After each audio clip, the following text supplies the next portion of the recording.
Mbola mikafaliana indray no entina miaraabantsika manaraka izao fandarana izao amin'ny tian'io ty. Mirary ny fiadanan'ny tompo sy ny fahasoavan'Andriamanitra ary indrindraindrindra mba azo hery eo am-panarahana izao fandarana izao. Hiaraka hivavaka isika, manasanao mba hiombombavaka hanomboantsika ity fotoana ity. Rainay izay any an-danitra, misaotra anao zahay no ny fitahinao mbola ahafahanay indray mianatra ny teninao. Mangataka ny fitarihan'ny fanahinao masina izay mba azahoanay izay tianao ambara ary ampitombo ny finoanay ane zany. Amin'ny anaran'i Jesosy Kristy, amen. Mbola toizantsika ny fandinihana ny tantaran'i Jesosy Kristy. Tamin'ny omaly isika dia nijery ny nahaterahany. Androany kosa isika dia hijery ny fiainan'ny Kristy izay fahamarinany atolony ho antsika.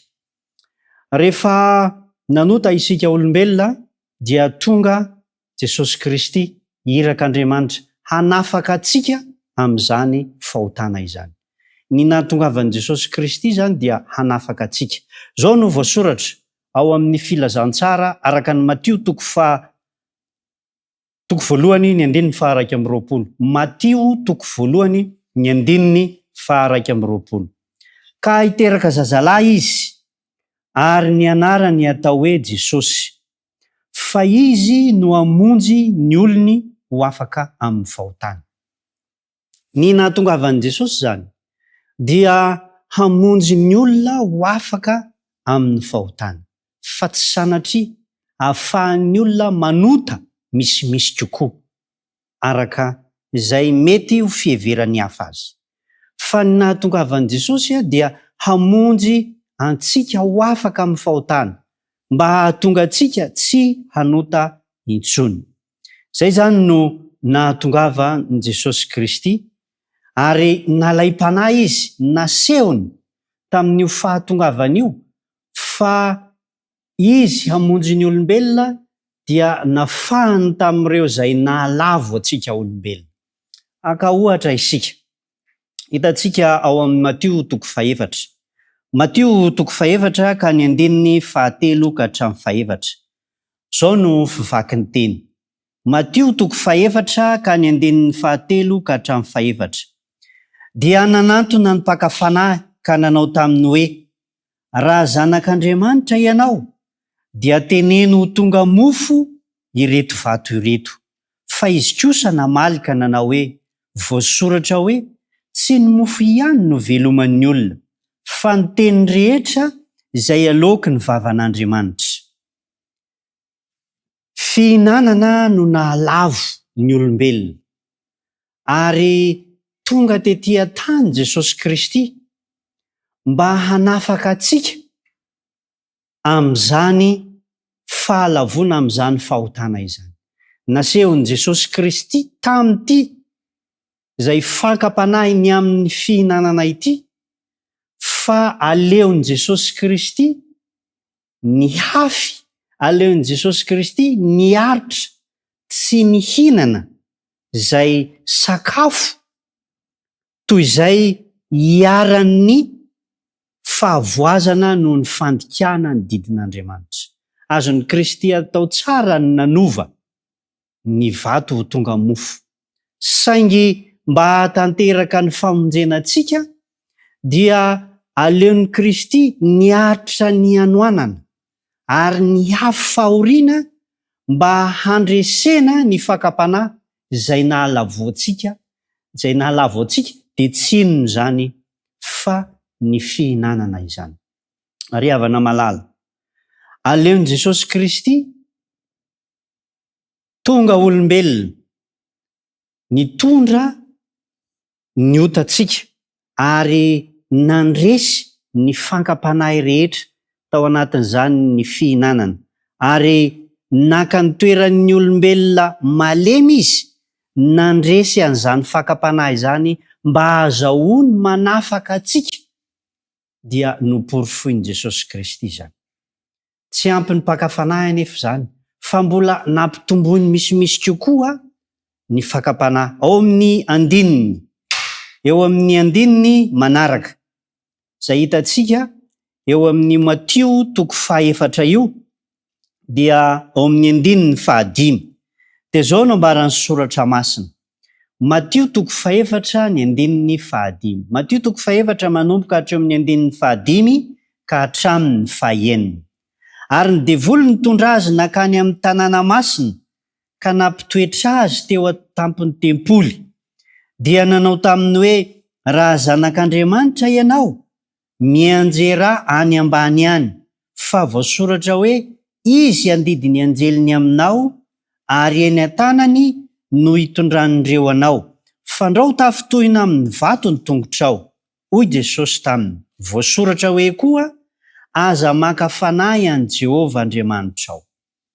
Ilay fakapanahy voalohany dia nandreseny Jesosy Kristy ny fakapanahy izay nahalavo antsika olombelona, ary nasehony Jesosy Kristy tamin'ny maha olombelona azy fa resy izany fakapanahy izany mba azahoany mamonjy antsika olombelona, ary tsy nanova ny maha olombelona azy izy, tsy niazona ny maha Andriamanitra azy izy, fa nitafy ny maha olombelona ary nandresy izany fakapanahy izany mba azahoantsika famonjena, azahoantsika fandresena.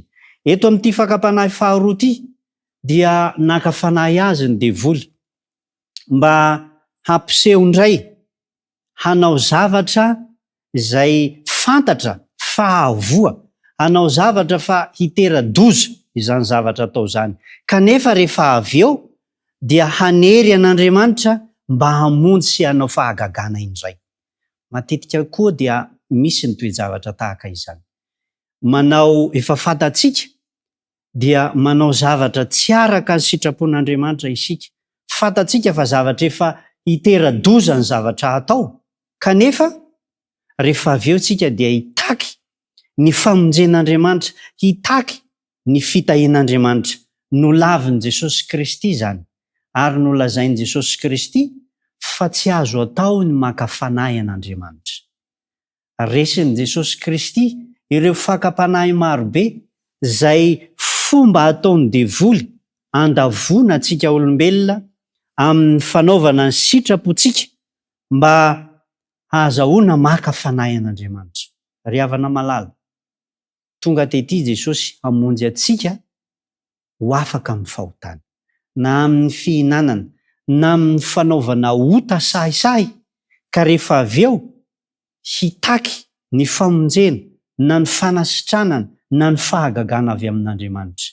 Fa aleon Jesosy Kristy nakatoy ny tenin'Andriamanitra, ary izany no niraisiny ho filamatra ho tondrozotra ny fiainany. Rehefa tsy nahita mangirana ny devoly fakafanahy, dia napiditra ny fakafanahy izay farany sarotra indrindra izy, ary indrindra izay mora misintona n'izao tontolo izao.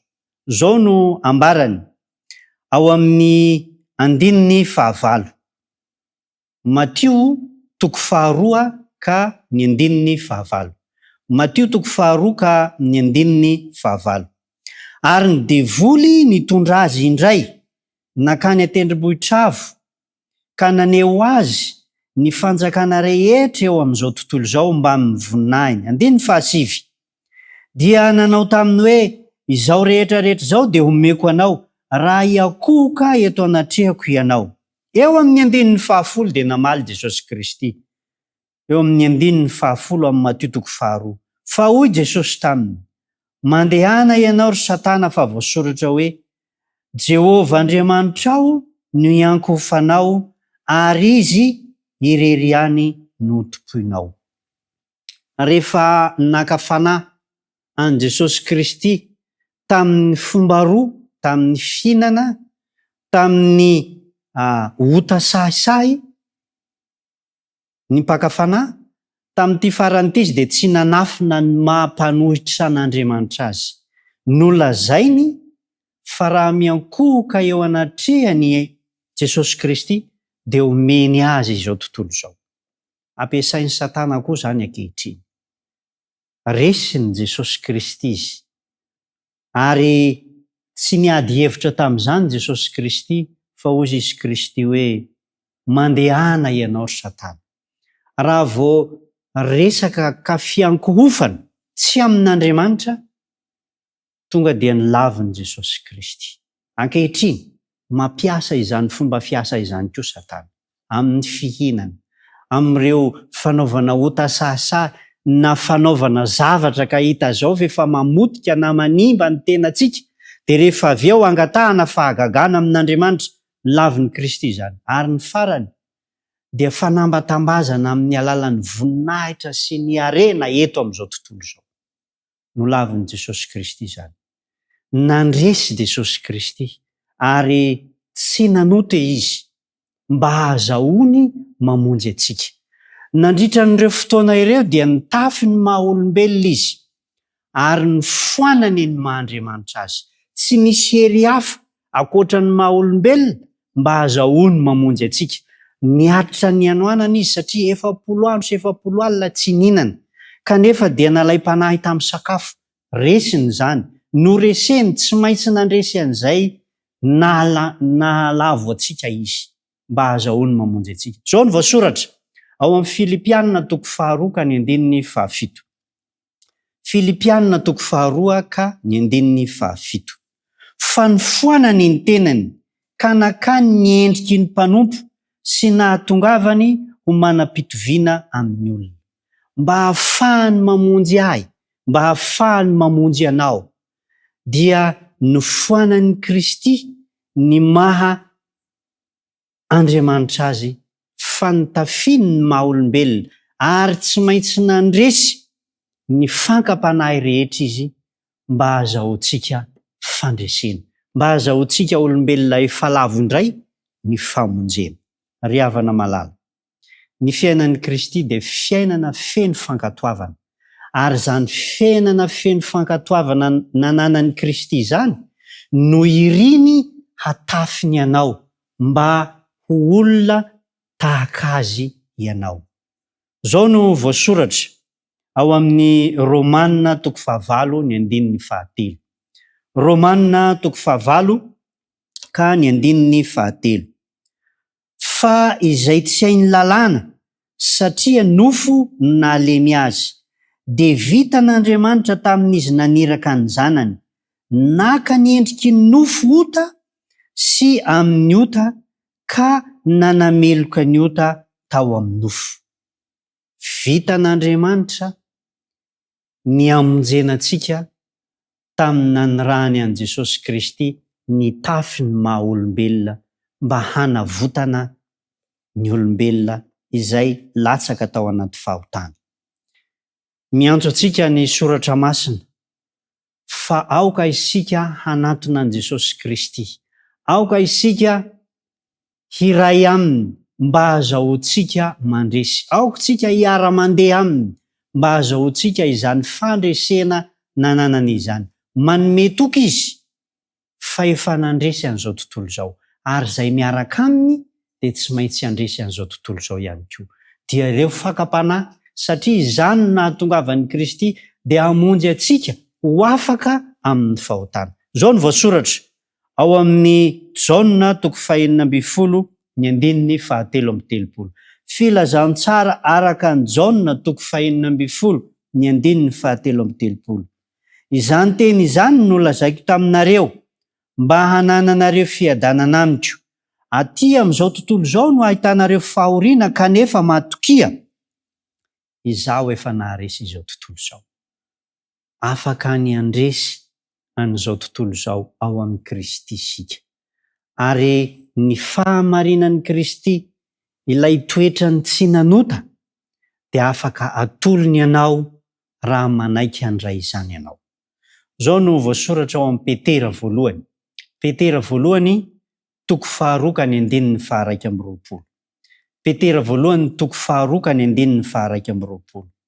Fa ho amin'izany ny antsonanareo, fa Kristy azy efa nijaly hamonjy anareo ka namela fianarana ho anareo mba handehananareo ny diany, mba hanarahanareo ny diany. Azafady, averintsika ny vaky teny, fa ho amin'izany ny antsoina anareo, fa Kristy aza efa nijaly hamonjy anareo ka namela fianarana ho anareo mba hanarahanareo ny diany. Ry havana, tsy nanota Jesosy Kristy, tonga olombelona tahaka antsika izy, niatra ny fahoriana, niatra ny anoanana, niatra ireo fakapanahy maro samihafa mba azahoany mamonjy atsika. Ankehitriny miantso atsika ny soratra masina mba hanaraka azy isika, mba handray azy. Efa nandresy an'izao tontolo izao izy, miantso atsika izy, manaraha, aoka hanaraka ny Kristy isika, ary hanaraka n'izany diny izany dia nandresy ny fakapanahy ary nitoky tamin'ny tenin'Andriamanitra dia ny teny fikasan'Andriamanitra. Hiaraka hivavaka isika. Rainay izay any an-danitra, misaotra anao zahay, nomenao izany tantara voambaro amin'ny soratra masina izany, ny nitafiany Kristy ny maha olombelona ary nandreseny ny fakapanahy rehetra izay mianjady aminay. Nandresy an'izao tontolo izao izy, nandresy ny fakapanahy rehetra izy, miantso anay izy ankehitriny mba hanaradia sy hanaraka ny diny zahay. Amin'ny maha olombelona anay dia kely hery zahay, atafio anay ny fanahinao masina mba hanananay izany hery izany, mba hahatonga anay ho mpanaraka an'i Kristy, mba handresenay tahaka ny nandreseny koa. Mangataka aminao zahay raha eo, mamelany ny helokay tamin'ny lasa amin'izao sisa izao, meo hery zay mba handresenay ireny fakapanahy ireny. Manao rery ihany ny voninahitra ho aminay rehetra ny fahasoavanao sy ny fanambinana ary ny fitahinao. Amin'ny anaran'i Jesosy Kristy no angatahana mivavaka. Amen. Dia izay indray no azona tolotra tamin'ity androany ity, mirary anao mba ho mpandresy tahaka ny nandresen'i Jesosy Kristy ary mametraka ny mandram-piaona indray ho amin'ny manaraka. Veloma tompoko.